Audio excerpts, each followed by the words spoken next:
इस वीडियो में हम साइकोलॉजी के बहुत ही महत्वपूर्ण छोटे छोटे प्रश्नों के बारे में चर्चा करेंगे। ये प्रश्न इतने महत्वपूर्ण है कि डायरेक्ट एग्जाम में आते हैं। तो रोरसा स्याही धब्बा परीक्षण किस तकनीक पर आधारित है? इस प्रकार से क्वेश्चन है कि जो रोरसा स्याही धब्बा परीक्षण होता है वो कौन सी तकनीक पर आधारित होता है?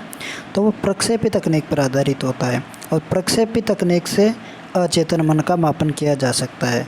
तो इसलिए रोरसा स्याही धब्बा जो परीक्षण है वो अचेतन मन का मापन करता है। इसके बाद प्रश्न नंबर 2 है, अभिप्रेरणा के कौन कौन से तत्व होते हैं?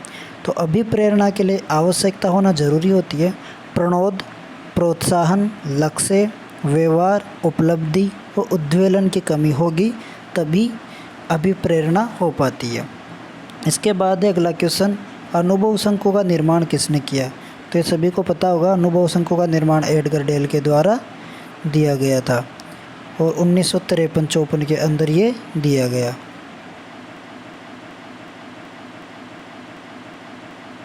इदम व पराअहम से कौन सी अवस्था उत्पन्न होती है? तो यदि इदम व पराअहम के अंदर असमंजस्य की स्थापना उत्पन्न होती है तो उसको असंतुलन कहा जाता है। मतलब इदम जब पराअहम के ऊपर भारी होता है तब असंतुलन की अवस्था होती है। और इसी से रिलेटेड है 5वां क्वेश्चन कि अगर अहम की अधिकता हो जाए तो उससे कौन सी अवस्था उत्पन्न होगी? तो अहम की अधिकता होने से असंतुलन की अवस्था उत्पन्न नहीं होगी, बल्कि ये ध्यान रखना है इससे अंतर्द्वंद की स्थिति उत्पन्न होती है।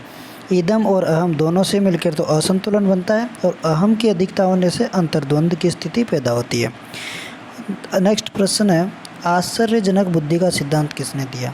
तो आश्चर्यजनक बुद्धि का सिद्धांत B.S. ब्लूम के द्वारा दिया गया। बहुत महत्वपूर्ण प्रश्न है। आगे देखते हैं कि शिशु के गाल को छूने पर, प्रश्न है कि शिशु के गाल को छूने पर जब शिशु सिर घुमाता है और सिर को मतलब थोड़ी करवट लेता है सिर से और फिर मुख को खोल देता है तो वो प्रक्रिया क्या कहलाती है? तो इस प्रक्रिया को रूटिंग कहा जाता है। अगला प्रश्न है, शिशु के द्वारा उल्टा लेटकर कमर को मोड़ लेता है और पीछे से पैर को भी ऊपर उठा लेता है और आगे से हाथों को भी फैला देता है। तो इस प्रक्रिया को क्या कहा जाता है? तो इस प्रक्रिया को कहा जाता है मोरो। इसको कमर से याद रख सकते हैं कि कमर को मोर भी बोलते हैं और इसलिए इसको मोरो दिया जाता है नाम। बहुत महत्वपूर्ण प्रश्न है। इसके बाद प्रश्न नंबर 9 है, न्याय दर्शन का सिद्धांत किसने दिया? थॉमसन ने। बहुत ही अच्छा प्रश्न है भी कि न्याय दर्शन का सिद्धांत थॉमसन के द्वारा दिया गया। नेक्स्ट प्रश्न है, प्रधानता सूचक सिद्धांत किसके द्वारा दिया गया? तो प्रधानता सूचक सिद्धांत बर्टो वर्नन के द्वारा दिया गया। तो ये कुछ छोटे छोटे प्रश्न थे एग्जाम पॉइंट ऑफ व्यू से बहुत ही महत्वपूर्ण।